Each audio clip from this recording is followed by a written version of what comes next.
Buenos días, cordial saludo para todas las personas que nos están acompañando en este espacio del día de hoy.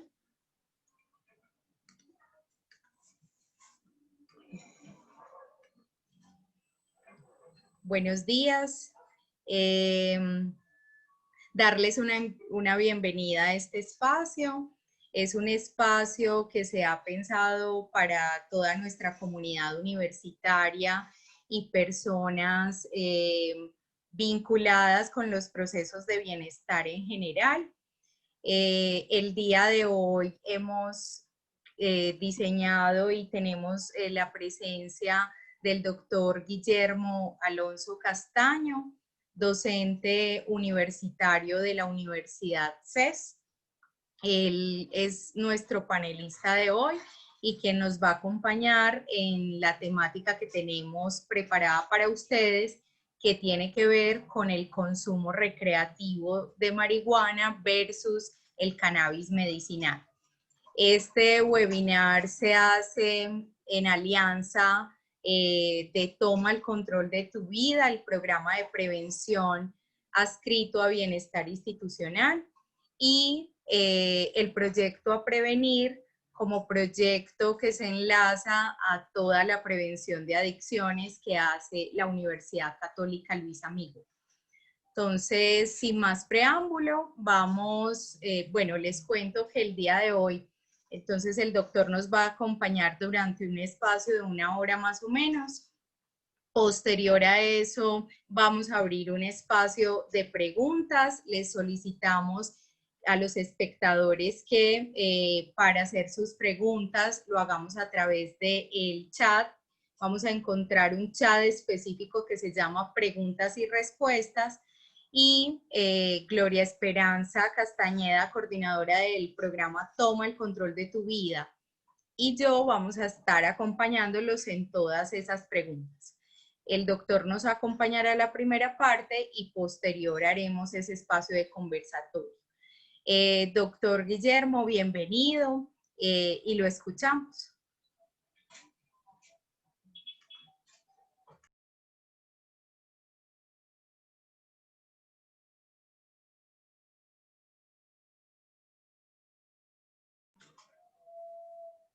Doctor, le pedimos que active su micrófono.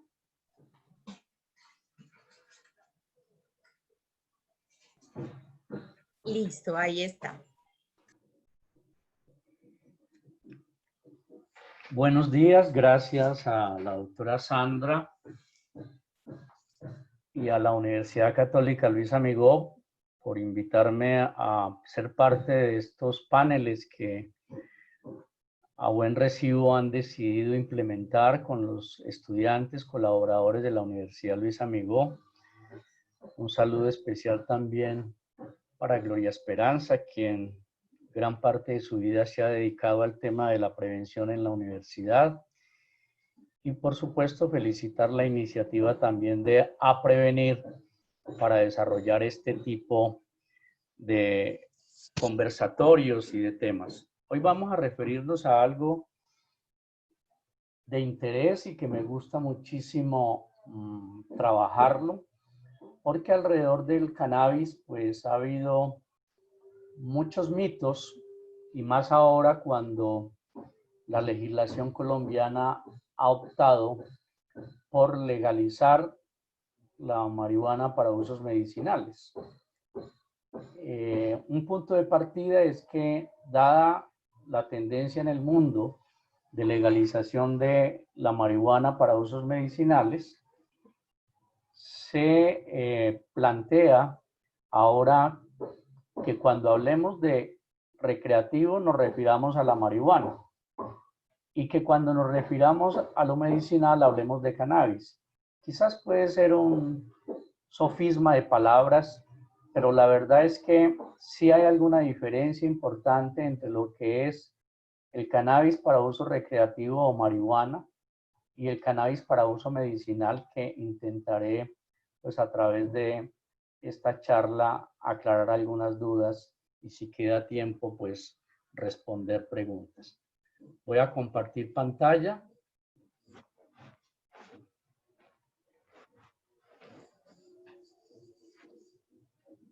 Yo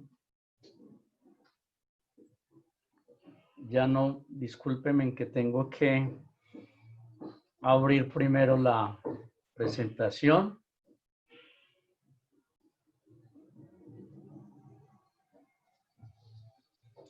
Que ahora me estaba funcionando, pero como la cerré, voy a dejar de compartir. ¿Ahí la ven?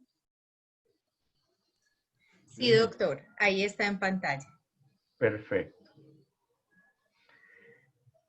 Como la doctora Sandra decía, en los últimos tiempos me he dedicado mucho al tema del cannabis medicinal. Yo vengo de trabajar toda la vida en el tema de adicciones, no solamente en investigación, en prevención y haciendo tratamiento a personas por problemas de consumo de drogas, y una de las cosas que más tratábamos eran las personas con problemas de adicción a la marihuana.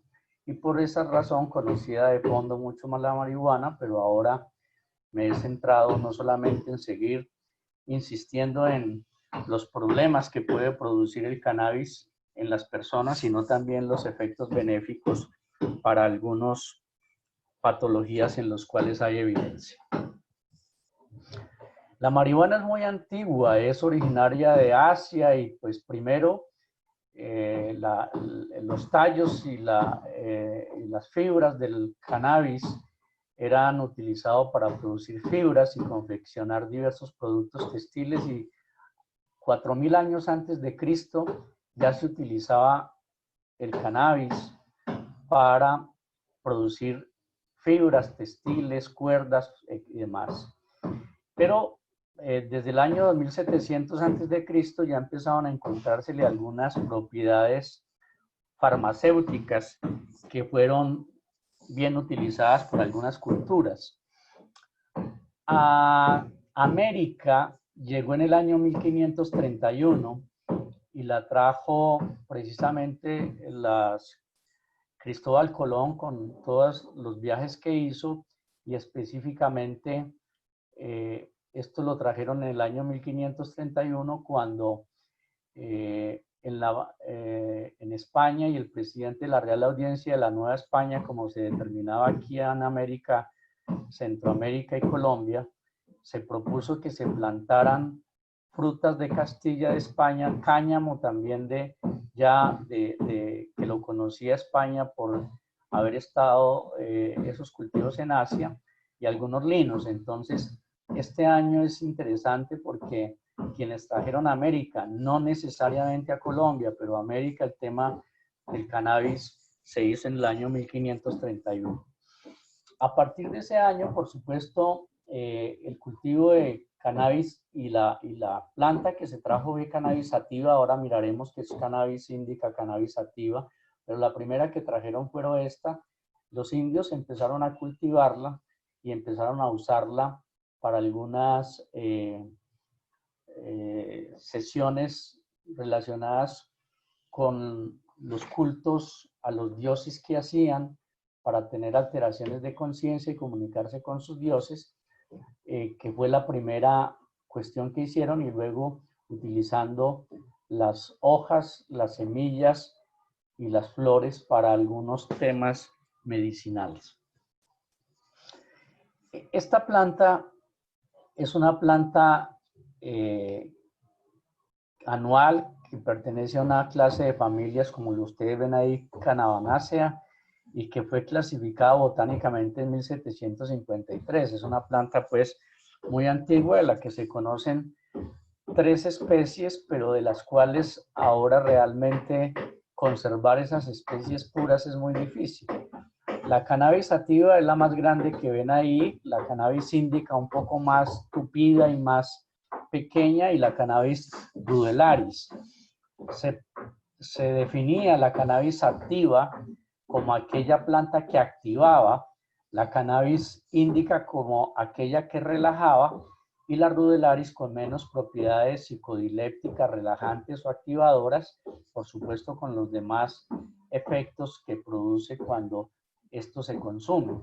Lo que ha pasado ahora es que ha habido una mezcla entre la sativa y la índica y las nuevas marihuanas, por llamarlo de alguna manera, que en Colombia se denominan cripi, crespa, cripa, en Inglaterra se denomina chun, y en todas partes tiene una denominación distinta. Hace parte precisamente de la mezcla de semillas y de injertos que hacen con estas 3 plantas de cannabis, pero que son las tradicionales, las que mostramos allí.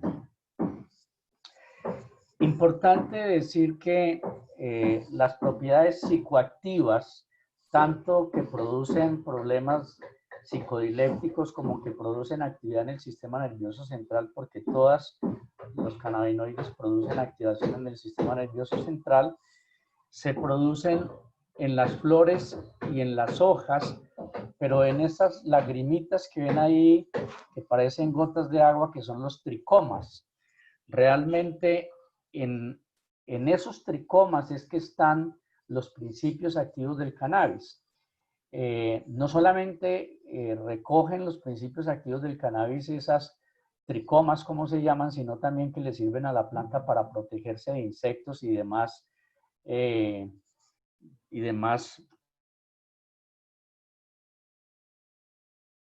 parásitos que hay en el medio. Ahorita toman lo que finalmente se consume y que tiene principios activos del cannabis, o de lo cual se extrae cannabis medicinales, de las flores y de las tricomas. Las hojas realmente tienen pocos productos cannabinoides, lo mismo que los tallos, pero las flores y las hojas y las tricomas, esto que estamos viendo aquí, son las que realmente tienen esos principios activos. Esta planta se considera que tiene alrededor de 500 químicos distintos, 500 sustancias distintas, dentro de ellos mono y serquipentenos, azúcares, hidrocarburos que pueden ser cancerógenos, los hidrocarburos, los esteroides, flavonoides, compuestos nitrogenados que también pueden ser cancerígenos, cannabinoides, alcaloides, estilbenos, etcétera, etcétera. Pero lo que más importa en el tema del cannabis son los flavonoides y los cannabinoides. Las otras sustancias conocemos poco, pero hemos encontrado que la planta tiene alrededor de más o menos unos 160 cannabinoides. Esta diapositiva no está muy actualizada, pero ya llevamos alrededor de 120, 160 cannabinoides distintos. Dentro de ellos los más conocidos, el tetrahidrocannabinol, el 8-tetrahidrocannabinol, el cannabidiol, el cannabinol y todos estos que ven aquí. Los que más conocemos son estos 4 que ven aquí, y el que más hemos trabajado siempre ha sido el delta-9-tetrahidrocannabinol, porque es el responsable de los efectos psicodislépticos que produce la marihuana. ¿Cuáles son esos efectos? Pues que lo relajen a uno, que el tiempo se detenga, que se le olviden los problemas, que escuche mejor la música, que vea más vivos los colores.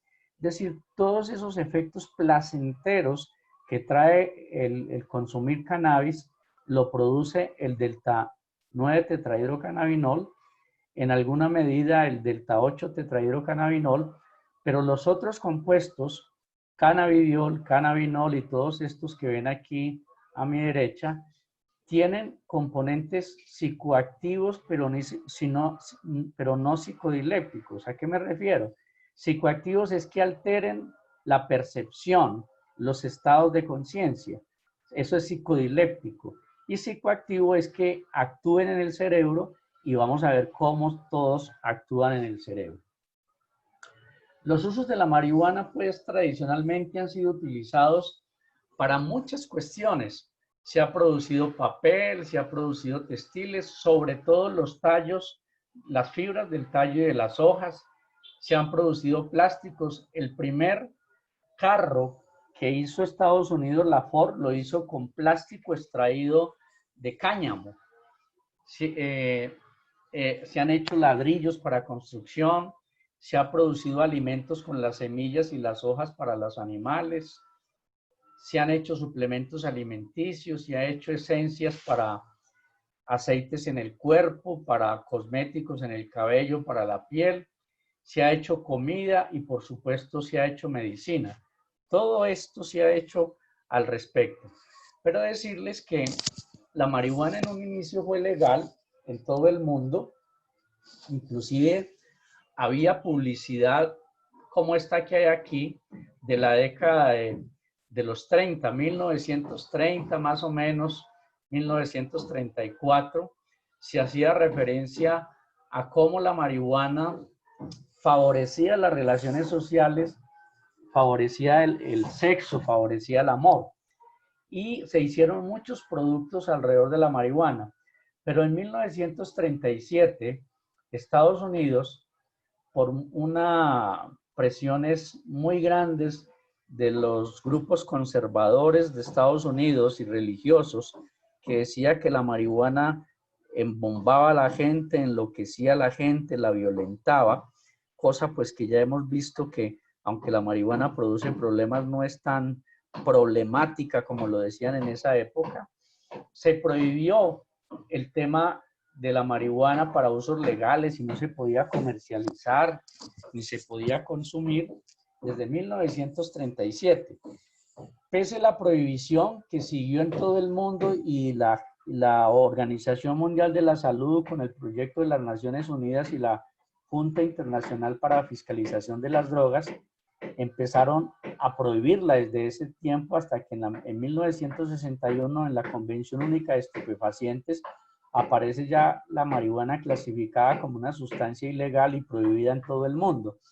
Y esto, pues que se veía mucho, eran los decomisos de la marihuana en esa década de 1940, 1960. Pero miren que pese que estaba prohibida, la gente lo consumía.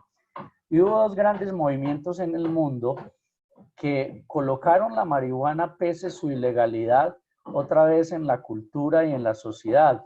Y fue el concierto de Woodstock, en una región muy cerca a Nueva York, donde hubo una fiesta del movimiento hippie de esa época que duró 3 días corridos, día y noche amanecidos, donde se consumió mucha marihuana en 1969.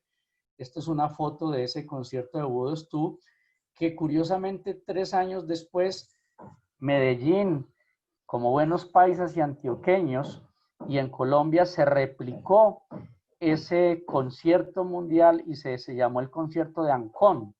Ancón es esta zona que queda ahí yendo hacia el municipio de Caldas, donde hay una subestación de PM, y ahí era un descampado enorme donde se reunieron alrededor de 3.000 jóvenes de Medellín y de Antioquia y de Colombia a un festival de rock que duró también alrededor de unos 2 días y hubo un consumo tremendo del tema de marihuana. Y como lo decía, pese a la ilegalidad, irrumpió en la sociedad y en la cultura juvenil. Sí tengo que decir que era una marihuana con unos contenidos muy bajitos de tetrahidrocannabinol que no alcanzaban alrededor del 3% de esa época en ese movimiento hippie que estoy comentando. En Colombia entonces, desde 1961 que la JIFE y la Convención Única de Estupefacientes declara la marihuana ilegal, en Colombia lo asumió de manera muy tácita y directa la ilegalidad de la marihuana. Y hasta 1994 las cárceles nuestras estaban llenas de jóvenes que consumían marihuana, así fuera de manera ocasional o esporádica o de manera habitual, pero los encarcelaban bien porque consumían o bien porque portaban la droga.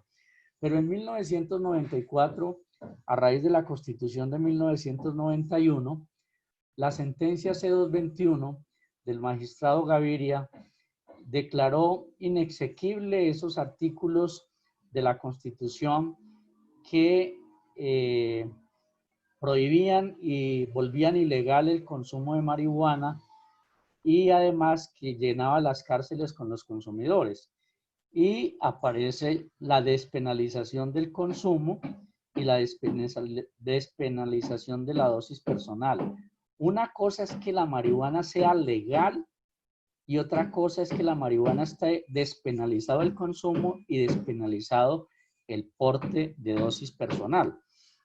Después del 94, pues ha habido muchos intentos de volver a penalizar los consumos y el porte, inclusive lo último fue lo del gobierno actual del presidente Duque, que prohibió el consumo en lugares públicos y autorizó a la policía para que le quitara la droga a los consumidores y los esculcara o raqueteara, pero eso no surtió efectos y hace poco pues eso fue otra vez desmontado de la Constitución. En conclusión, en este momento la marihuana en Colombia está despenalizado el uso personal, está despenalizado el porte e incluso está permitido el autocultivo para usos personales hasta de 19 plantas, bien para uso recreativo o bien para uso medicinal. Pero en Colombia lo que sí es legal es la marihuana para uso medicinal. Pero hay que entender qué es marihuana para uso medicinal. Hasta ahora he hablado de la marihuana en general, pero vamos a empezar a mirar que esta planta, con esas tricomas tan bonitas que hay, pues tiene todos esos compuestos que dijimos. Y uno de esos compuestos es el tetrahidrocannabinol o el THC, que ya he dicho, que la marihuana regular o los hippies del 60 al 70 tenía muy bajo contenido de tetrahidrocannabinol, alrededor de un 3%, pero las marihuanas de ahora llegan entre el 15, 20 y pueden alcanzar el 30%, inclusive marihuanas sintéticas que alcanzan más del 50% con muchos problemas. Y este componente es el que buscan las personas para uso recreativo. Aquí empieza a haber diferencia. Cuando nosotros utilizamos cannabis medicinal, estamos utilizando cannabinoides a una dosis muy precisas, pero no buscando nunca el componente psicodiléptico, es decir, el medicamento que mandamos a través del cannabis medicinal no busca que la gente se ponga muy alegre, ni que se le olviden los problemas, ni que escuche mejor la música, ni que vea mejor los colores, ni que tenga problemas de memoria y concentración, ni que termine siendo una dependiente, ni que termine siendo adicta. Las dosis que se manejan son muy precisas, muy bajas, para evitar precisamente ese componente de dependencia que puede producir la marihuana, que ahora vamos a ver que efectivamente se produce. La otra gran diferencia es que, al menos en Colombia, el uso de cannabis medicinal fue autorizado para producir extractos, tinturas o aceites a partir del cannabis. En cambio, la marihuana recreativa es la flor que se sigue consiguiendo de manera ilegal en la calle, de manera clandestina, y la gente la fuma porque le produce placer o porque le hace falta consumirla porque ya se volvió adicto. Y ahí hay una diferencia enorme, porque la marihuana fumada tiene muchos problemas respiratorios. Está asociado a bronquitis crónica, a cáncer pulmonar, hay contaminación del medio ambiente muy importante, hay consumo de humo pasivo para los demás y tiene unos fines muy distintos. El hecho que los jóvenes que la consumen tengan la disculpa de que es que eso es medicinal, entonces es bueno para mí, no crean. Medicinal es algo que se utiliza para una enfermedad concreta, para una patología concreta, en que ese medicamento o ese preparado magistral me puede aliviar. Si tú no tienes dolor de cabeza ni tienes gastritis, ¿por qué va a tomar omeprazole para la gastritis o por qué te va a tomar una aspirina o un acetaminofén para el dolor de cabeza? No lo tomas porque no lo necesitas. Entonces lo mismo pasa con el cannabis medicinal. Quien no necesite el cannabis medicinal no lo debe tomar y no lo tiene que tomar para nada, excepto que termine diciendo, no, es que esto me pone chévere, me pone bacano, me relaja. Entonces pasa como los roches o las ruedas o el clonazepam, que es un medicamento que utilizamos los médicos para relajar las personas, para producir, ayudarles al sueño, para espasmos musculares, para trastornos de ansiedad, y lo damos a una dosis precisa por un tiempo determinado para esa patología. Pero resulta que los jóvenes lo toman también recreativamente porque los hace sentir relajados, los duerme y les produce alteraciones psicodilépticas que les gusta. Y eso es un consumo recreativo, siendo el clonazepam una sustancia ilegal, y lo mismo con el tema de la marihuana. Entonces, el responsable de todos los problemas de la marihuana está ahí, tetrahidrocannabinol. Este otro compuesto tiene muchas propiedades medicinales, que algunas ahondaré, pero no tiene propiedades psicodilépticas. Actúa en el cerebro porque vamos a ver que nuestro cuerpo tiene un sistema endocannabinoide muy particular, con receptores CB1, CB2 y sustancias que produce nuestro organismo muy parecidas a algunas sustancias del cannabis, no iguales, pero que cumplen unas funciones específicas en nuestro cuerpo de inmunomodulador, de estabilizador de otros neurotransmisores y demás. Pero este es otro de los más conocidos que quería contarles. Este es el sistema endocannabinoide. Nuestro cuerpo tiene dentro, así como tenemos unos receptores opioides, y que son los que nos hacen que toleremos el dolor, toleremos el frío, las altas temperaturas, los relojes, las pulseras, los aretes. Si no tuviéramos opioides en nuestro cuerpo, que se llaman encefalinas y endorfinas, nos dolería todo, hasta el pelo. Pero como tenemos esos receptores que lo producen nuestro cuerpo, y hay esos neurotransmisores que lo producen nuestro cuerpo que llaman encefalinas, endorfinas. Y hay unos receptores donde actúan esas encefalinas y endorfinas que están repartidos en todo el cuerpo y en el cerebro, pues por eso toleramos muchas cosas. Resulta que la gente que consume opiáceos, heroína, morfina, tramadol, dehidrocodeína, etcétera, altera ese sistema y por eso es que termina adicto a la heroína o a los opiáceos y termina que teniendo tomar esa sustancia para poder no sentir el malestar y los dolores que le dan porque alteró ese sistema. Lo mismo pasa aquí. Nuestro cuerpo tiene un sistema endocannabinoide. Hay receptores en todo el cuerpo. Ahí están lo que ven con azul, receptores CB1, y lo que ven con un fucsia, receptores CB2. Y estos son las sustancias que producen nuestro organismo. Una sustancia que se llama la anandamida y otra que se llama el ácido araquinodiglicirol. ¿Para qué lo produce nuestro organismo? Lo produce para aliviar en el manejo del dolor, aliviar el tema de las náuseas y vómitos, aliviar el tema del funcionamiento digestivo, aliviar el tema de los movimientos, aliviar el tema de las señales eléctricas del cerebro para evitar que tengamos epilepsia y convulsiones. Lo necesitamos para la memoria y la concentración, pero esto que produce nuestro organismo y que se da en nuestro organismo. ¿Cuál es el problema? Que cuando alguien consume cannabis para uso recreativo, sin necesitarlo, altera todo ese sistema y es una de las razones por la cual termina con una adicción.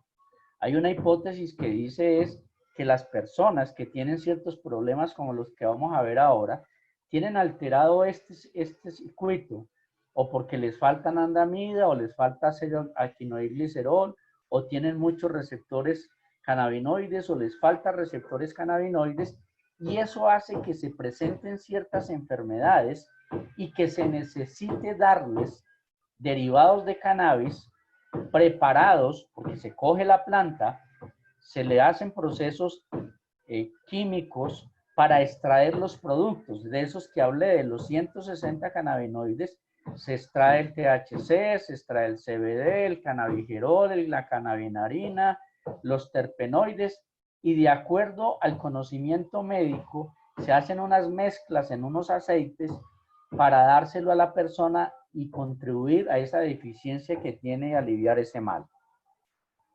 Este es nuestro cerebro. Y ahí en la parte verde encuentran todos los sitios donde hay receptores cannabinoides, sobre todo de tipo CB1, que es donde actúan el THC, por supuesto, con todos los problemas psicodilépticos que produce, pero también los otros cannabinoides. Las funciones de esos receptores, pues están aquí, ya había comentado algo en la actividad motora, pero también en propiedades del aprendizaje, la memoria, anticonvulsivantes, etcétera. Estos receptores CB2 ayudan mucho en la inmunidad celular y por eso en los linfocitos B, en los neutrocitos, esto evita que nos den alergias, que nos dé cáncer, que se nos altere la inmunidad o que aparezcan enfermedades autoinmunes inflamatorias como la fibromialgia, la artritis reumatoidea, el linfoma, etcétera, etcétera. Pero ¿cuál es el problema con los que terminan produciendo adicción? Que como el cerebro está lleno de receptores endocannabinoides, receptores CB1, CB2, y en esos receptores actúa la anandamida y el ácido araquinodiglicerol, cuando una persona que no necesita cannabis, toma cannabis por uso recreativo y sobre todo en los jóvenes y en adolescentes, y voy a insistir en eso, sobre todo en los adolescentes, el THC que consume viene y actúa en estos circuitos cerebrales y hace que la persona, sobre todo si comienza a edad muy temprana el consumo de cannabis, si consume alta cantidad y frecuencia de cannabis, si consume cannabis de altos contenidos de tetrahidrocannabinol, altera el funcionamiento del cerebro y produce problemas varios, problemas de memoria y concentración, riesgo de esquizofrenia en las personas que tienen susceptibilidad biológica o genética o antecedentes familiares de esquizofrenia y síndrome amotivacional. Una persona adulta, mayor ya de 23 o 24 años y ojalá en esa época, que consuma marihuana, el riesgo de que tenga esas alteraciones es muy bajito, porque su cerebro ya está formado, ha madurado, pero el problema grave que tenemos es cuando los adolescentes consumen el cannabis, porque ahí es donde se produce la adicción debido a la alteración en este circuito cerebral de recompensa. En el consumo recreativo, ¿qué se buscan? Efectos psicodilépticos, ya lo había dicho, de que bacaneado, me relajo, escucho mejor la música, me elevo, se me olvidan los problemas, etcétera. Generalmente se fuma o la vaporizan. Quien adulto quisiera consumir cannabis recreativo o marihuana recreativa, lo ideal es que lo vaporice, porque los problemas de la combustión, de la flor, de la hoja y de todo lo que le ponen al cigarrillo de marihuana, produce muchos problemas pulmonares. Aquí se controla poco la dosis, primero porque cuando una persona compra la moña de marihuana y se la fuma, o se la come o se la toma en bebidas, no sabe qué está tomando. No sabe cuánto de tetrahidrocannabinol, no sabe cuánto de cannabinol, no sabe si tiene terpenoides. Como además es clandestina, generalmente esa marihuana no es bien cultivada, bien tratada, le echan químicos para que crezca más rápido, la fumigan para parásitos, luego la cogen y la como es clandestina, la prensan en prensas que no están suficientemente limpias, lo guardan en lugares oscuros, donde hay humedades y allí se contaminan por hongos, por bacterias, por todo eso, entonces se controlan muy poco los riesgos de consumo. Con el cannabis medicinal, ya he insistido que se buscan efectos medicinales, no se usa la vía fumada, se controla la dosis porque el médico está sabiendo cuánto le echa de THC, cuánto de CBD, cuánto de flavonoides, calcula la dosis para la persona, se las da evitando que tengan efectos adversos. Nunca se busca que se embomben ni que se pongan chéveres y todo ese tipo de cosas. Se controlan también los riesgos de la adicción y esas son las diferencias. Este es el THC, pues el que produce dependencia y adicción. Ya les había comentado que en Colombia las marihuanas contienen entre 1.5 y 0.5, generalmente alrededor del 3%, pero las marihuanas creepies y las otras en Colombia pueden alcanzar mayores hasta el 30%, que es una dosis muy elevada de tetrahidrocannabinol y que es la responsable de todo esto. Uno, de producir dependencia. Ya les había dicho que se calcula que en consumidores adultos, 1 de cada 10 puede convertirse en adicto. 1 de cada 10 realmente es poquito. Pero en los adolescentes y jóvenes los porcentajes pueden llegar hasta el 30% y más si consumen mucha cantidad y consumen marihuanas de alto contenido de tetrahidrocannabinol, que pueden llevar hasta que de cada 10, 3 terminen siendo adictos a la marihuana. Aquí también lo decía, las personas que desarrollan dependencia empiezan habitualmente muy temprano, pero hay una cosa que siempre aparece en estas reflexiones y discusiones, pero es que el alcohol es legal y también es muy problemático. Sí, y si ustedes me preguntan quién es más enfermo, quién es peor, un adicto a la marihuana o un adicto al alcohol, tengo que decirles que es mucho más problemático el adicto al alcohol, desde el punto de vista biológico, psicológico y social. Pero la diferencia es que para yo volverme adicto al alcohol necesito más años. Para volverme adicto a la marihuana necesito muy poquito tiempo. Entonces, aquí lo que estamos diciendo es que la dependencia se presenta casi en los primeros años del consumo de marihuana. Esto es lo que les comentaba, miren el alcohol. Para yo convertirme en adicto en alcohol, los hombres necesitan por lo menos 5 años de estar bebiendo y consumiendo mucha cantidad de alcohol. Pero para la marihuana, mire que en los 3 años, una persona, y más si es joven, rápidamente se convierte en un adicto a la marihuana.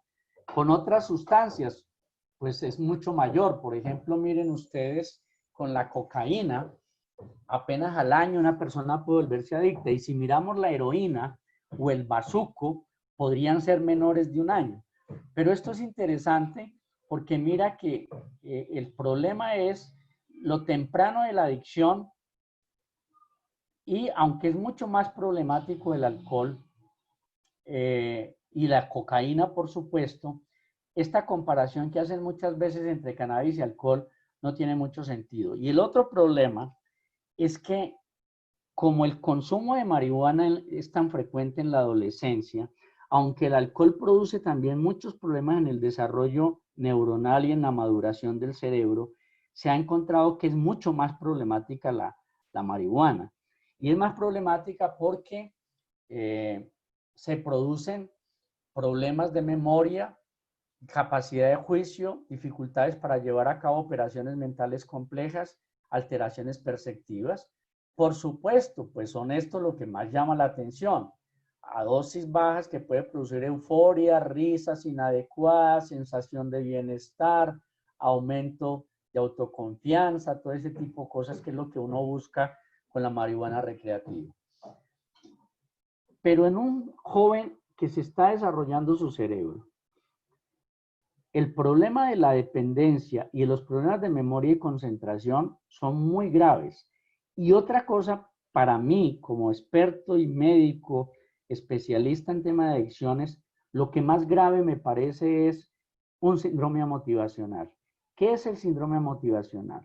La persona va perdiendo interés por las cosas, va aplazando todo, las cosas le resbalan, está poco motivado, aunque tenga planes, empieza cosas con mucho entusiasmo y lo va dejando de lado, etcétera, etcétera. Esto que ha sido discutido ya está probado y la doctora Sandra Restrepo conmigo y con investigadores españoles, entre ellos el doctor Elizardo Becoña y otros investigadores en Colombia, hicimos un instrumento para detectar síndrome motivacional y en la clínica uno lo ve permanentemente. Yo veo hace muchos años pacientes en mi consultorio por problemas de drogas y he visto mucho universitario que viene a mi consulta no porque el papá lo mande ni nadie lo mande, sino viene y dice, doctor, ayúdeme a dejar la marihuana porque estoy muy preocupado porque me estoy estancando. Esa palabra estancando implica eso. ¿Y qué es estancar? Doctor, todo lo empiezo y lo dejo tirado. Las cosas ya no me preocupan tanto, no me seducen tanto proyectos a largo plazo, estoy aplazando todo. Y eso para un joven en formación universitario o académico es muy grave, porque la marihuana, hay que decirlo, no existe evidencia en el mundo de que la marihuana mate a nadie, no existe. Las personas que mueren por marihuana son a veces por accidentes de tránsito relacionados con que la persona estaba bajo efectos de marihuana. Pero curiosamente no porque el que estaba bajo efectos de marihuana maneje mal o sea muy loco al conducir, sino porque la marihuana disminuye los reflejos y la percepción lateral visual. Y cuando uno maneja vehículos, moto, bicicleta o carros, no solamente debe manejar para el cuidado de uno, sino defenderse de los otros. Y muchos mueren es porque otro venía mal, yo no alcancé a reaccionar y me mató o me accidentó. Con el agravante que así el otro haya tenido la culpa, van a la escena del accidente, le toman pruebas de drogas a ustedes y así el otro haya tenido la culpa, el culpable es el que estaba bajo efectos de marihuana. Entonces, para mí lo más grave en el consumo recreativo de marihuana es este tema de problemas motivacionales. Y el otro, aquí estaba mirando el tema del desarrollo del cerebro. Miren cómo más o menos a los 20 años se desarrolla la totalidad del cerebro. Y la parte azul representa la maduración. En el adolescente el cerebro se queda por aquí, todavía sin maduración en partes amarillas porque la marihuana impide este desarrollo neuronal para alcanzar la madurez. Ya le dije alteraciones de memoria, atención y de trabajo. Hay un periodo pues, de vulnerabilidad muy alto en la adolescencia y el riesgo de esquizofrenia que depende de si en la familia hay antecedentes de esquizofrenia, si yo tengo cierta susceptibilidad biológica o genética, que puedo terminar con un trastorno mental que es bastante grave, pero hice énfasis en el síndrome motivacional.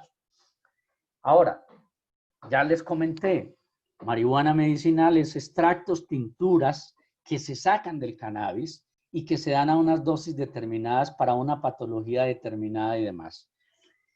El primer dato de esto se tiene en la China, donde lo utilizaron para el paludismo, el beriberi o el Parkinson que llamamos ahora, las constipaciones o problemas de gástricos y el colon, dolores reumáticos, las personas que se distraían muchísimo y los padecimientos femeninos, sobre todo relacionados con los dolores menstruales y demás. En la India también lo utilizaron para muchas cosas, para la caspa. Ahora lo utilizamos, por ejemplo, también para la caspa o para la psoriasis, el alivio de los dolores de cabeza, el insomnio, enfermedades venéreas, tuberculosis, etcétera, etcétera, para todas estas enfermedades. Las investigaciones recientes intentan relacionar que las enfermedades para las cuales ya se utilizó y las para las cuales lo estamos utilizando ahora es que las personas tienen alteraciones en el sistema endocannabinoide. Vienen los receptores CB1, vienen los receptores CB2 o vienen en los dos ligandos endógenos anandamida y ácido araquinodenglicerol. Y esas personas son las que terminan sufriendo de ciertas enfermedades para las cuales hay este. ¿Cuál es el riesgo de una persona que consuma cannabis recreativo? Que sin tener alteraciones de ese sistema lo termina alterando. Y el principal problema que aparece alrededor de eso son los problemas de memoria y concentración, los problemas del síndrome motivacional, el riesgo de esquizofrenia, trastornos en el sueño, que son muy dados porque quien termina adicto a la marihuana a veces lo que no la deja no es porque sino que necesita para poder dormir, inclusive alteraciones del estado de ánimo también. Entonces, eso es importante. Ahora, hay pruebas concluyentes, evidencia científica que para qué sirven derivados canábicos, cannabis medicinal, extraídos, extractos, tinturas, para el tratamiento del dolor crónico en adultos, para las náuseas y vómitos en el tratamiento de la quimioterapia, para mejorar la espasticidad de una enfermedad que se llama esclerosis múltiple y que pone a la persona engarrotada, tiesa y con mucho dolor. Y el CBD ha sido aprobado para convulsiones refractarias, sobre todo estos dos síndromes en niños que convulsionan hasta 30 o 40 veces y que el resto de medicamentos no les sirven. También ha encontrado evidencia no tan fuerte como la anterior, pero que es útil para el aumento del apetito y la disminución de la pérdida de peso asociada con el VIH-Sida y el cáncer u otras enfermedades terminales. Para los síntomas de espasticidad, ya lo había comentado, y trastornos del movimiento como síndromes de Tourette.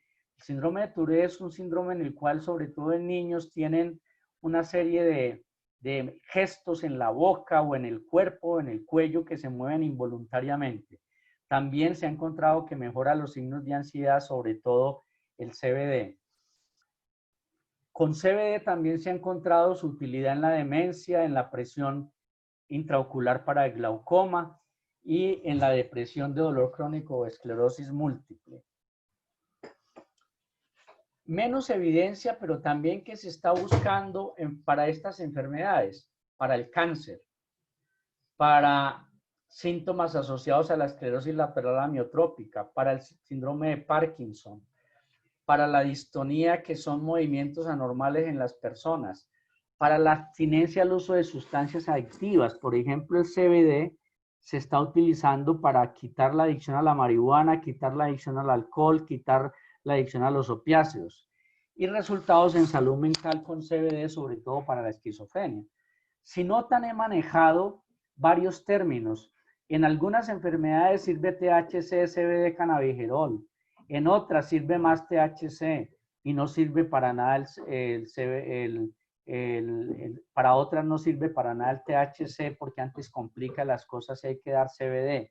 Y los flavonoides y terpenoides ayudan mucho. Entonces, es toda una ciencia el tema del cannabis medicinal. No es comprar la hierba y fumármela y decir que esto es medicinal porque no se sabe para qué ni qué tiene y además puede estar contaminada con metales pesados de las tierras donde lo cultivan, fungicidas, con bacterias, con hongos, con virus y demás.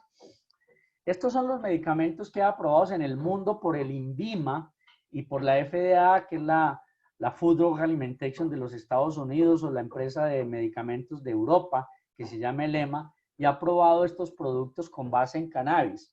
Sativex, que tiene THC y CBD, Epidiolex, que tiene solamente CBD, Neviod es un producto colombiano producido por Laboratorios Procap de Barranquilla, solo es CBD. Nabilona y hidronabinol son cannabinoides sintéticos aprobados en otros países. En Colombia no existen estos productos. En Colombia solamente hay Neviod, aprobado para la epilepsia refractaria y que lo utilizamos los médicos para otras cosas donde se aplica el CBD, y el Sativex, que es utilizado para el dolor crónico, para cáncer terminal, para náuseas y vómitos por quimio. No es un producto colombiano, sino inglés. Y el Epidiolex, que es CBD, aprobado en otros países para el tema de epilepsia refractaria, pero en Colombia solamente tenemos entonces Sativex a unos costos muy elevados, Neviod a unos costos elevados pero asequibles y que está aprobado por el INVIMA. Y por supuesto, los preparados magistrales, que ya los podemos formular los médicos. En Colombia los únicos que pueden formular preparados magistrales son los médicos y los odontólogos. Y otros que pueden formular preparados magistrales para animales son los veterinarios. De resto, nadie puede formular eso. El otro tema es que el cannabis medicinal aprobado en Colombia tiene que tener toda una trazabilidad. Hay unas licencias para la semilla, para el cultivo, para el control del cultivo, para la extracción del producto. Hay que saber cuánto tiene de uno, cuánto tiene de otro, que no tenga contaminantes. Luego con eso los médicos hacemos un preparado magistral para una persona que hay que examinar, que hay que preguntarle cosas para saber si puede o no puede tomar cannabis medicinal. Por ejemplo, una persona con antecedentes familiares o personales de esquizofrenia, no podemos darle THC. A una persona con problemas cardíacos no podemos darle THC. A un adicto a la marihuana no es conveniente darle THC, hay que darle CBD. Todo un montón de cosas al respecto. Entonces la conclusión es que los productos que venden o la flor clandestina que se consigue por ahí, excepto que hayan autocultivos muy controlados para esos consumos, bien para uso recreativo o para uso medicinal, que no se recomienda fumar sino vaporizar, pues puede tener alguna mejor control de calidad. Pero la marihuana o las moñas que compra uno por ahí en la calle, o las gotas o aceites de marihuana que compra uno en la minorista o en la calle, tienen serios problemas y hay que advertir sobre esos riesgos para la salud.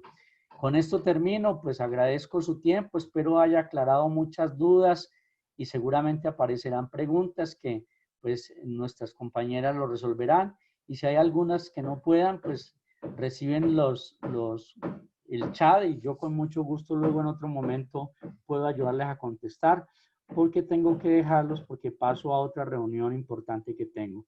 Feliz día a todos, cuídense mucho, cuiden a los suyos. A propósito, ahora en tiempos de COVID-19, el consumo de marihuana recreativo baja las defensas.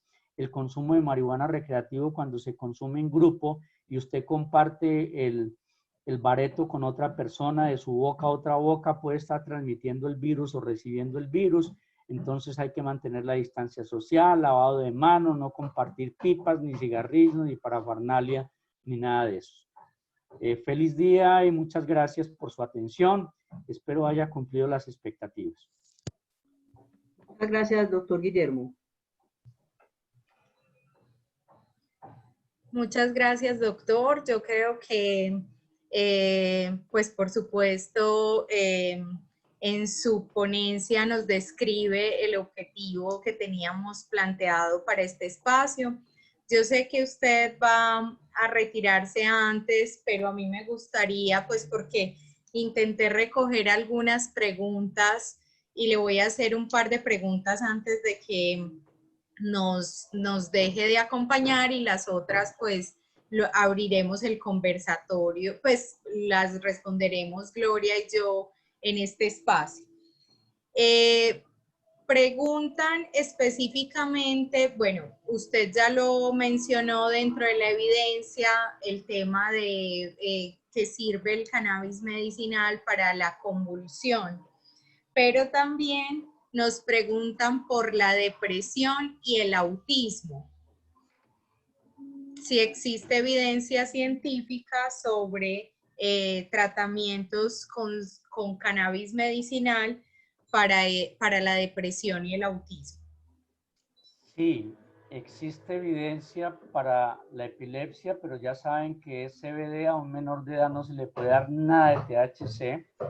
Para el autismo también existe evidencia con sobre todo CBD y en ocasiones muy bajitas dosis de THC, precisamente por el riesgo que hablábamos de los problemas en la maduración cerebral, entonces hay que tener mucho cuidado. Y para la depresión sí hay también alguna evidencia donde se puede utilizar THC y CBD. Lo que no se puede utilizar es para el trastorno de ansiedad THC, porque el THC produce más ansiedad, y en ansiedad sí solo CBD, pero en depresión una dosis baja de THC y una dosis alta de CBD puede ser muy útil. Y como les digo, hay muchas enfermedades más que se pueden tratar, pero la responsabilidad es eso, un médico que sea experto en eso, que calcule una dosis determinada, que a propósito Ya los países como Canadá, Estados Unidos, Israel, Australia, hay suficiente evidencia que cuando los médicos formulamos cannabis medicinal con todas esas condiciones que yo acabo de hablar, el riesgo de adicción es nulo. No se ha encontrado personas que tomando cannabis medicinal terminen siendo adictas al cannabis medicinal. Eso no ha pasado con el cannabis recreativo y ya expliqué muy bien por qué condiciones y circunstancias.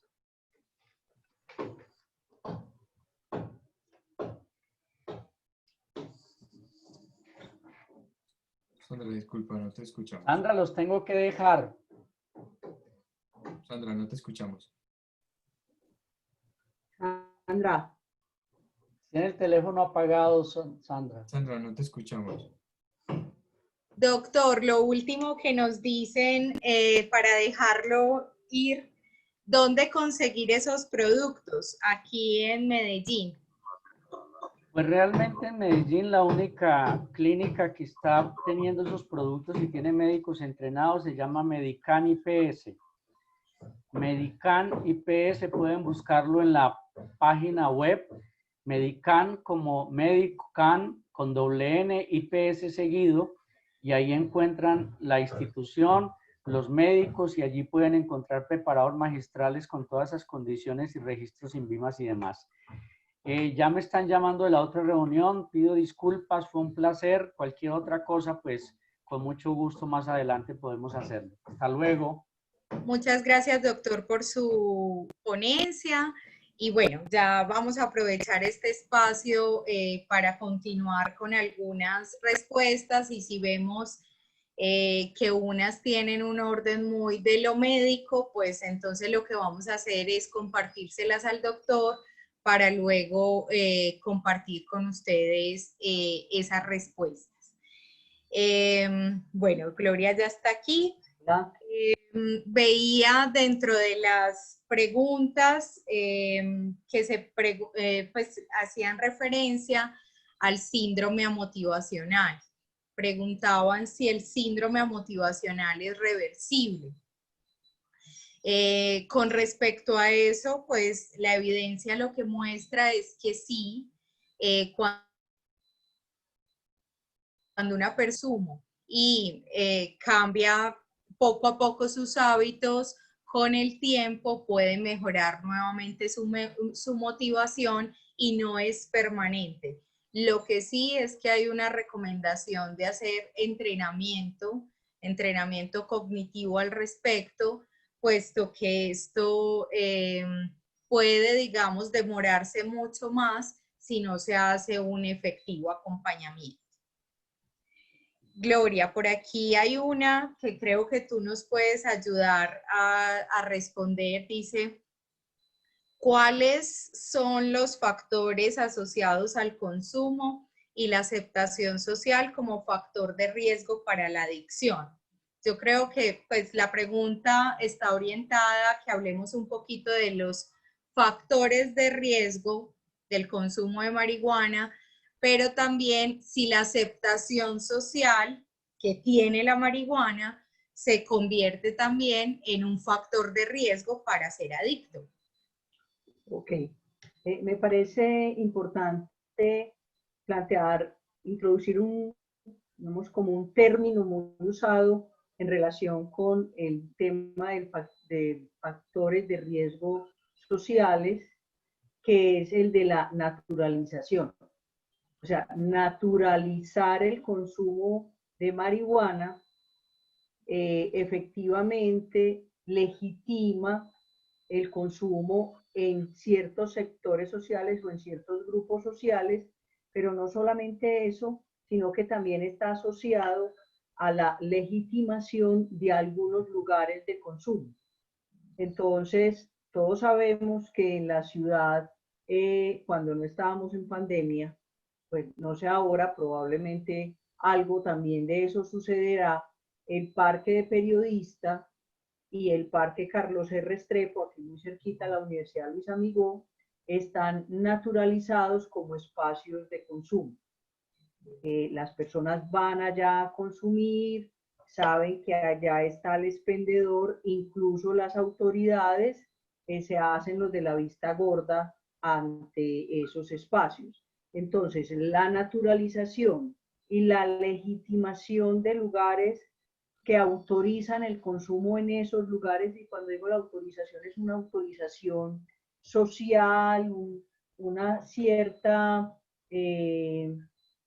consentimiento de que si va a fumar, fume ahí, y donde se concentran efectivamente son factores de riesgo que aumentan la posibilidad de que se inicie el consumo o que se aumente el consumo del tipo recreativo al tipo habitual y posteriormente al consumo problemático.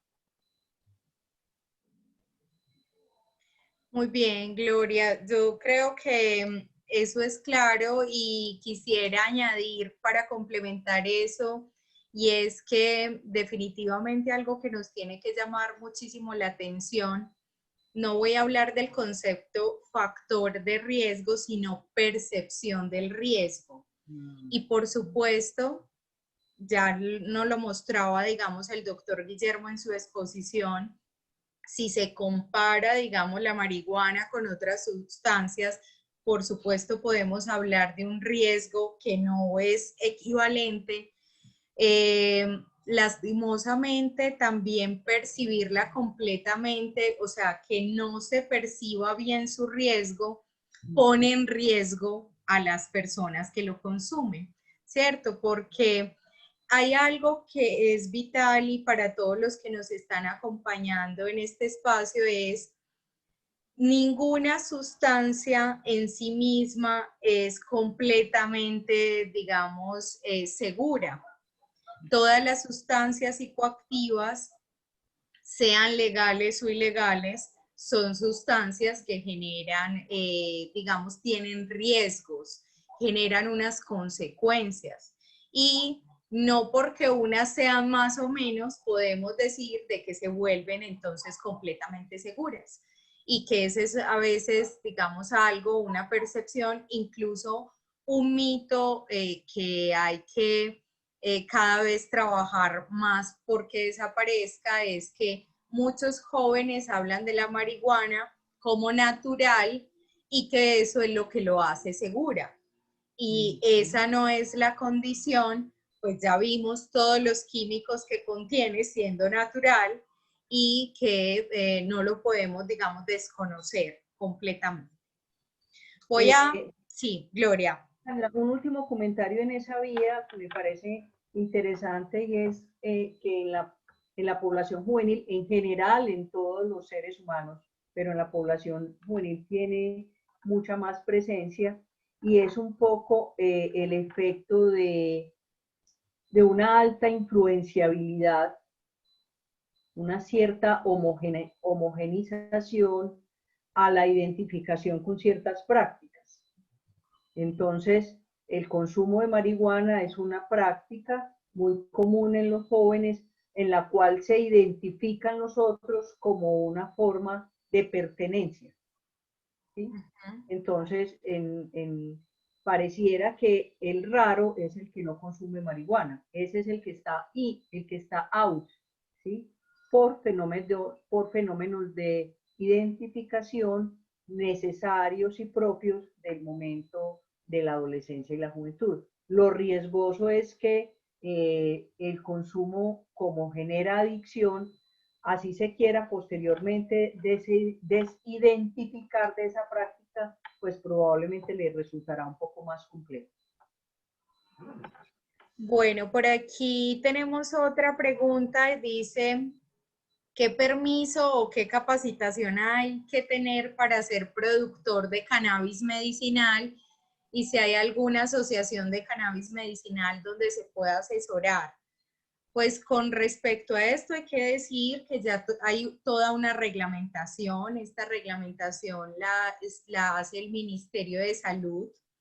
Cuando una persona quiere, más que una persona, una institución o pues una entidad, quiere ser productora de cannabis, debe de cumplir con todos unos parámetros. Es decir, así como hay que habilitar un consultorio para hacer atención, sea para los servicios, digamos, de medicina, psicología o cualquier, digamos, área de la salud. Con respecto al cultivo y a la producción de cannabis, ya también hay unos ítems que se deben de cumplir. Esta normatividad se encuentra, podríamos hacer link y a la persona que nos hace la pregunta compartirle esa normatividad, y se debe cumplir con todos los criterios para poder ser productor como tal. Como lo decía el doctor, pues de manera personal, pues se permite, digamos, cierta cantidad de plantas, pero ya para una producción mayor, pues se debe cumplir y habilitar bajo la normatividad que ofrece el Ministerio de Salud. Gloria, nos preguntan por aquí, dice, definitivamente la ilegalidad de la sustancia pues es como la que complejiza la situación. ¿Sería más efectivo el tema de la legalización? Bueno, ese es un tema muy polémico, ¿sí? Ajá. Y planteo que es muy polémico porque el hecho de que legalicen la sustancia no quiere decir que la cantidad de elementos, de contenidos de los cuales nos habló el doctor Guillermo, dejen de ser nocivos. Sucedió algo similar cuando se hizo la legalización. No tengo los datos exactos, pero cuando se hizo la legalización del alcohol y del tabaco, que eran dos sustancias también con restricciones y que empezaron a ser usadas por la vía del contrabando ilegal.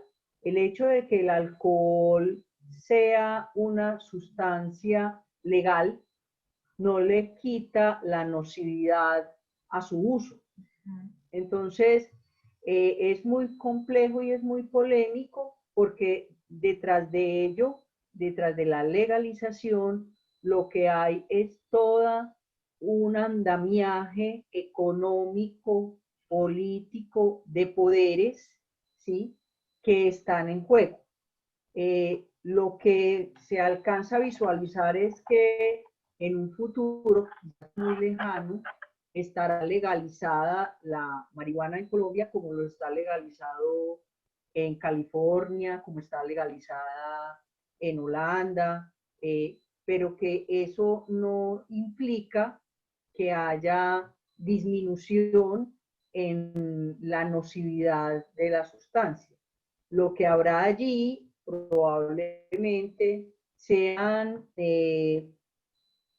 modificaciones en la representación social y el estigma que hay a los usadores de sustancias psicoactivas y en ese caso a los usadores de la marihuana.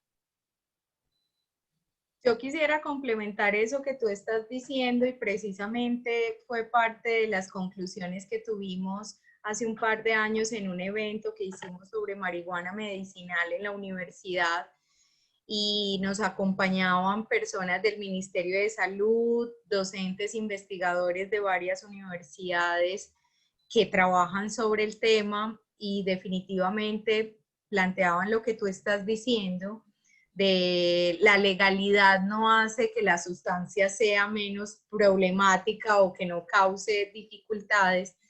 Y más que hablar de términos de legalización, hicieron mucho énfasis en regular, y que eso es lo que permite la legalización. O sea, no es realmente lo que se necesitaría es regular y poder orientar y educar en salud al respecto. Que yo creo que es clave. Definitivamente, claro, cada vez estamos más cercanos, tenemos gobiernos un poco más liberales en su postura hacia pensar en ello. otros un poco más conservadores, pero realmente lo que hay de fondo es poder regular, porque la regularización, sea de sustancias legales o ilegales, es lo que le permite dar un buen manejo desde la salud. Gloria, bueno, yo les pido, estoy tratando de mirar ambos chats y voy y vengo, entonces que me tengan un poquito de paciencia. Dice,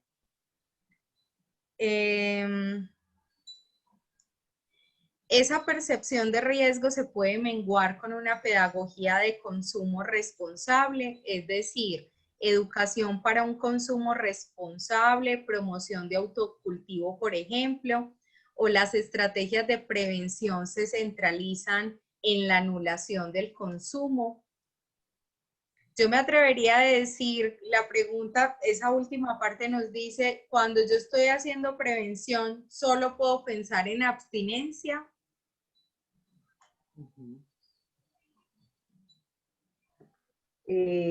Lo que nos ha mostrado las investigaciones y la experiencia en términos de los, digamos, como de los distintos paradigmas o modelos de prevención, nos está enseñando que hay singularidad en los procesos o en los tipos de tratamiento que se necesitan. Entonces es probable que se piense que más allá de que sea abstinencia, incluso se está pensando en drogas de reemplazo.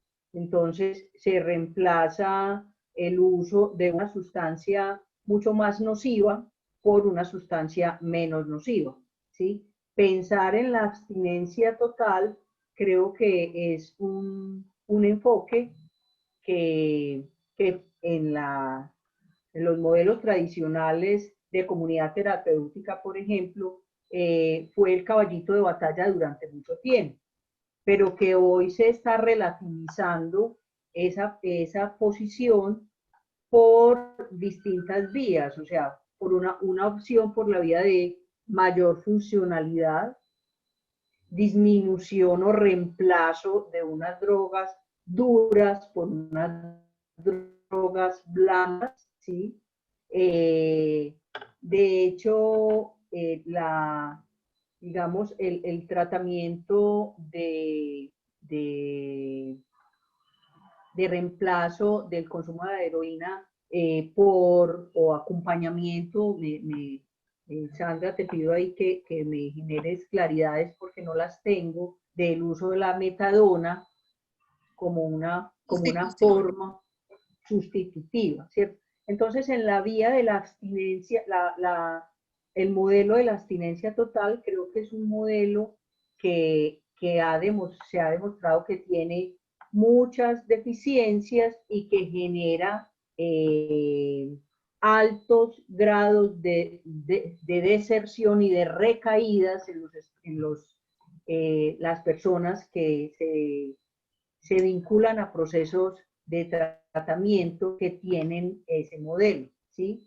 Entonces, me parece que en esa vía, la abstinencia total es un camino, si no equivocado, con muchas debilidades para proponerse como una meta en un proceso de intervención o de recuperación terapéutica. Hubo dos preguntas ahí, creo que en la pregunta hay dos. Me voy a referir con un comentario a la primera en términos del consumo responsable y en términos de el autocultivo. Yo no usaría el concepto de consumo responsable, sino de un consumo cuidadoso, ¿sí? El autocultivo pero Gloria, discúlpame, porque creo que estás haciendo una puntualización muy interesante y yo no sé si para todos es claro eso que estás haciendo. O sea, digamos, me gustaría que nos ampliaras más esa idea, como la diferencia entre consumo responsable y consumo cuidadoso. Ok. Eh, Nosotros en el programa Toma el Control de tu Vida durante mucho, digamos, como sus primeros 4 años, trabajamos con el paradigma del consumo responsable. Y el paradigma del consumo responsable lo acompañamos de este modelo de habilidades sociales para la vida, del ABC del consumo focalizado en el alcohol, ¿sí?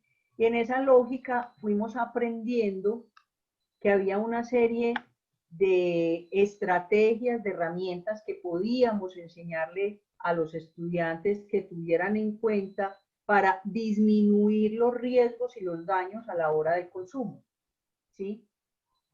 Pero la categoría que cubría eso, que englobaba eso, era lo del consumo responsable.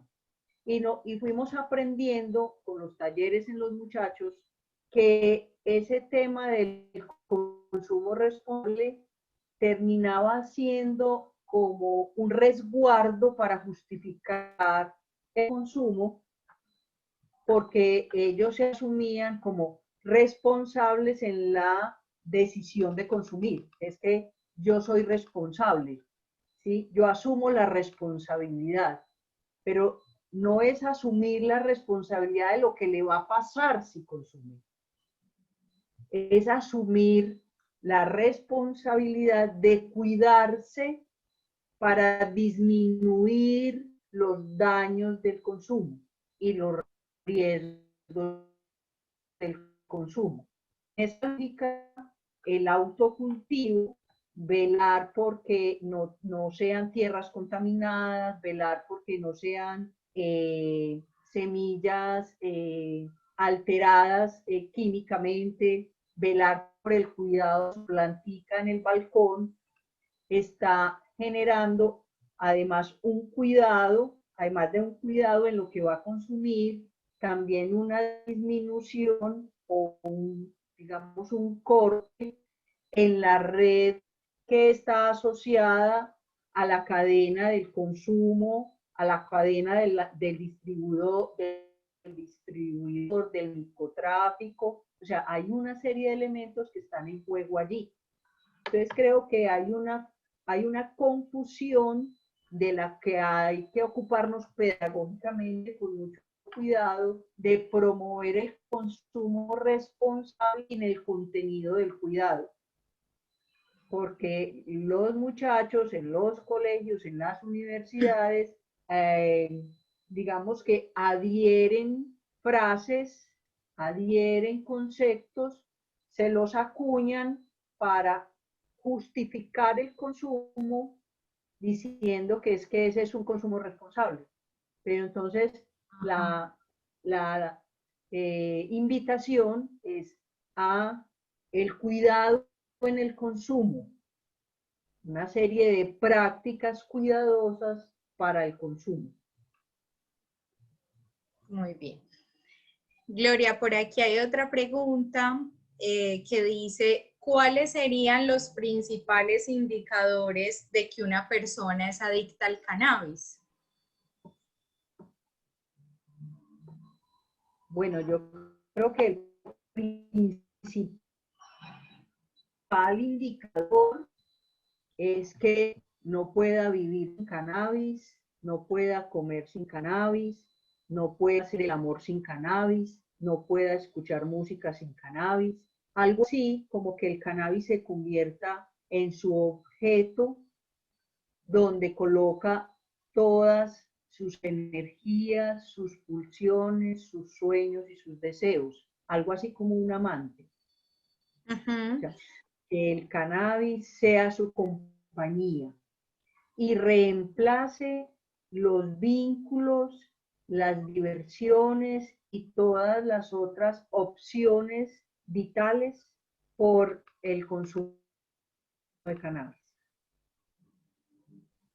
Y es muy importante, yo a eso le agregaría, porque en consulta también yo he tenido la experiencia que hay una pregunta permanente por conocer cuál es el límite, la línea que diferencia el consumo no problemático del adictivo. Y definitivamente, y esto pues para que lo tengamos en cuenta todos, si bien para algunas personas eso lo pueden marcar ciertas circunstancias, relaciones y digamos vínculos que establece, pueden ser completamente diferentes para otros. E incluso la persona puede que hasta hace una semana su consumo hubiese estado más controlado, pero suceden cosas que digamos que hacen parte de su vida,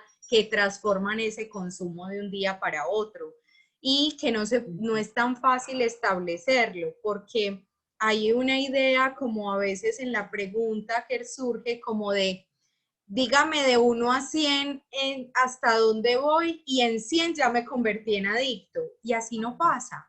O sea, yo no puedo decir, estás a un punto de convertirte en adicto. Es una lectura de cómo eso genera disfuncionalidad en la vida. Y esa disfuncionalidad que tanto va marcando cada una de las dimensiones de su relación familiar, su relación con el estudio o el trabajo, ¿cierto? Entonces es un 1 a 1 y no se puede determinar simplemente como con lo mido y según lo que me mida, sé si estoy más cerca de ser adicto o no. Sí, muy bien.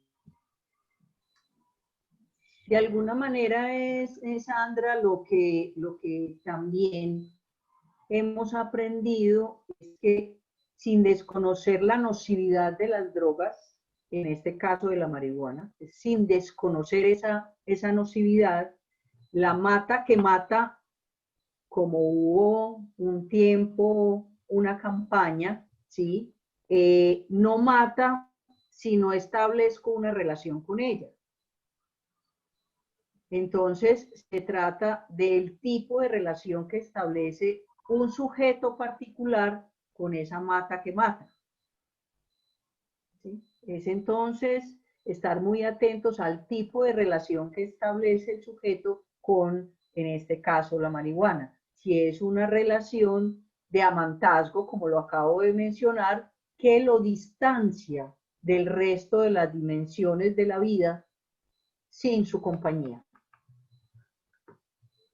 Bueno, yo creo, Gloria, que la idea antes de cerrar este espacio es poder generar como unas conclusiones también de esa diferencia que nos hacen. Incluso a mí me parece muy interesante eso que plantea el doctor Guillermo desde el principio, de hablar de marihuana cuando estemos hablando en términos de consumos recreativos y hablar de cannabis cuando estamos hablando pues de un uso médico, que ya yo creo que es claro para todos y es mi primera conclusión es el cannabis medicinal no es que yo decida consumir marihuana para alguna afección que tengo. No es que me voy a sentar a fumar para decir que es que voy a quitar mi dolor de cabeza. O sea, no es automedicado.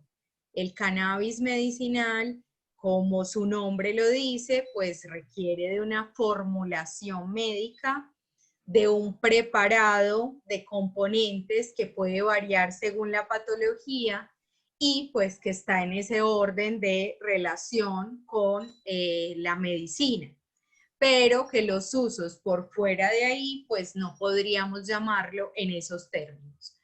¿Qué otra conclusión quisieras tú añadir?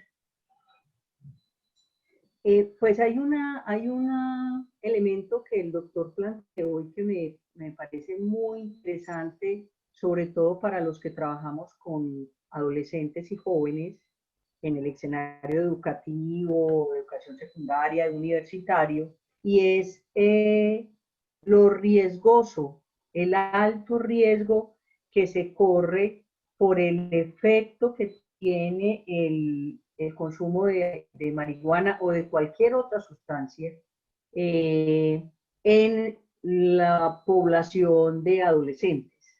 Por, digamos, el término no es preciso, pero lo voy a usar en este caso, por la plasticidad cerebral que aún está en proceso de desarrollo cuando se está en la adolescencia. Y los efectos que tiene, digamos, los componentes perjudiciales, nocivos para la salud del consumo de marihuana en el desarrollo del cerebro y en la alteración de la memoria, la concentración y los procesos cognitivos, asociado además a lo que el doctor denominó el síndrome amotivacional. Hubo una pregunta que la quiero retomar en este momento para el tema de, es que el síndrome amotivacional es propio de la vida adolescencial, de ese momento de la vida. Y entonces me parece interesante ese comentario porque efectivamente, si un adolescente por su momento evolutivo puede tener signos o algunos síntomas de ese síndrome amotivacional, probablemente no todos, por eso es un síndrome. Si se le incluye el uso de marihuana, que relaja, que cambia el ritmo de la dinámica cerebral, pues por supuesto aumentará los riesgos de que ese síndrome amotivacional se gatille, se active y permanezca más en el tiempo. Entonces, creo que eso es una conclusión interesante que yo quisiera plantear por efecto de la población con la que nosotros trabajamos. Muchas gracias, Gloria. Yo creo que, bueno, tratando de recoger lo que nos han planteado, hay una pregunta técnica y tiene que ver con acceder a la grabación. No sé, no, pues porque veo que aparece varias veces. ¿Cómo puedo acceder a la grabación de este espacio? ¿Va a ser posible? ¿Qué le podemos responder a quienes nos acompañan? Pues yo creo, Sandra, que necesitamos hablar con el doctor porque son los derechos de autor de él. Claro.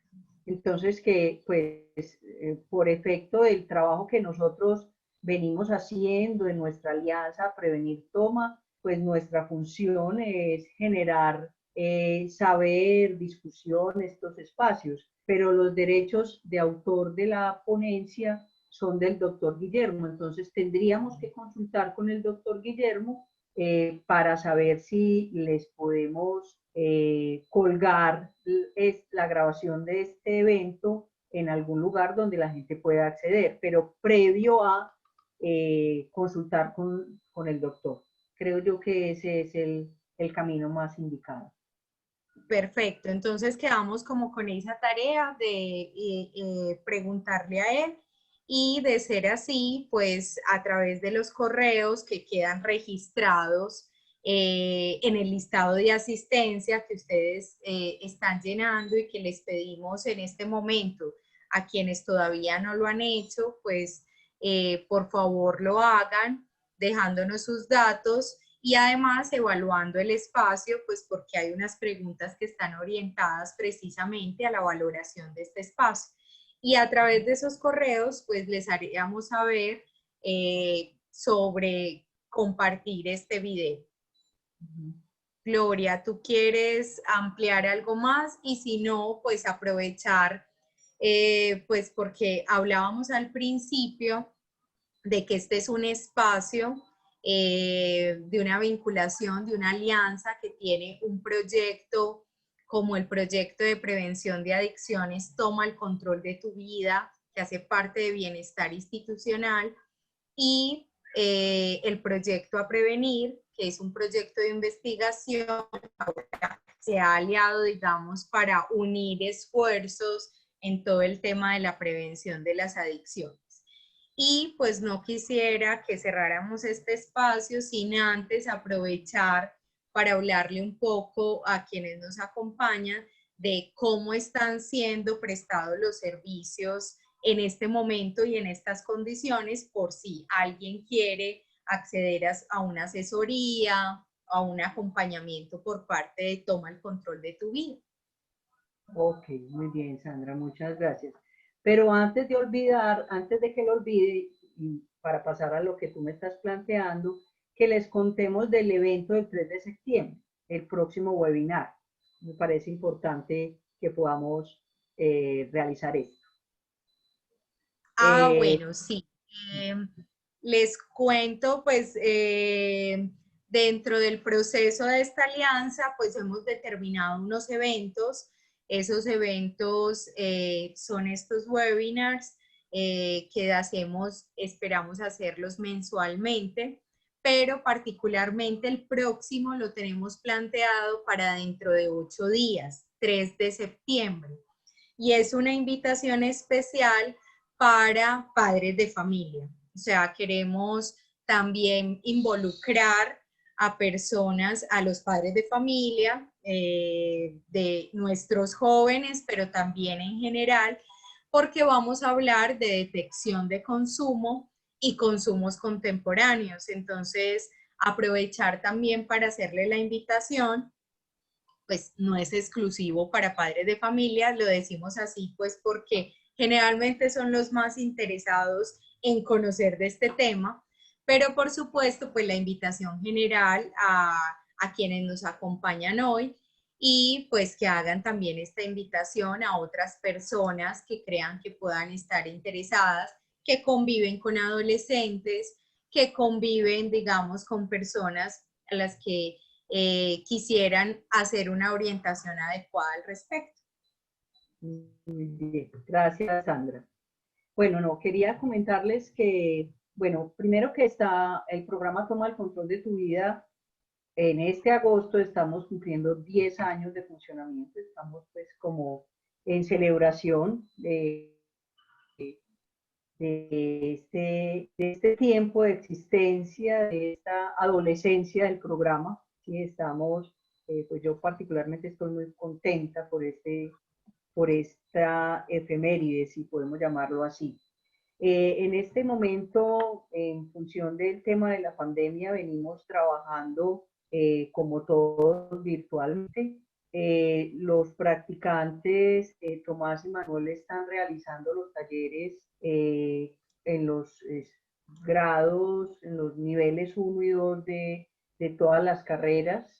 Estamos trabajando un taller muy interesante acerca de cómo afrontar el cambio y el lugar del consumo en este momento de crisis. Y estamos realizando las actividades normales. Hoy a las 4 de la tarde tenemos el A Tomar Café, el primero de este semestre, que aborda las transformaciones digitales y las incidencias en las interacciones humanas. En septiembre tendremos otro A Tomar Café, tendremos otros eventos que les estará llegando la información. Y en términos de la atención psicosocial, las personas que requieran de los servicios de zona de escucha, de asesoría psicológica o de atención especializada, o sea, aquellas personas de la universidad que tengan algún consumo problemático, los de zona de escucha y los de asesoría pueden solicitar la atención al correo bienestar@amigo.edu.co y de allá nos harán la remisión a los practicantes y a mi persona, que somos los que estamos realizando el trabajo de atención psicológica. En especial, yo estoy haciendo la atención en este momento. Bueno, agradecerles mucho y seguiremos encontrándonos para compartir y conversar acerca de este tema siempre polémico y apasionante de la prevención y el consumo de sustancias psicoactivas.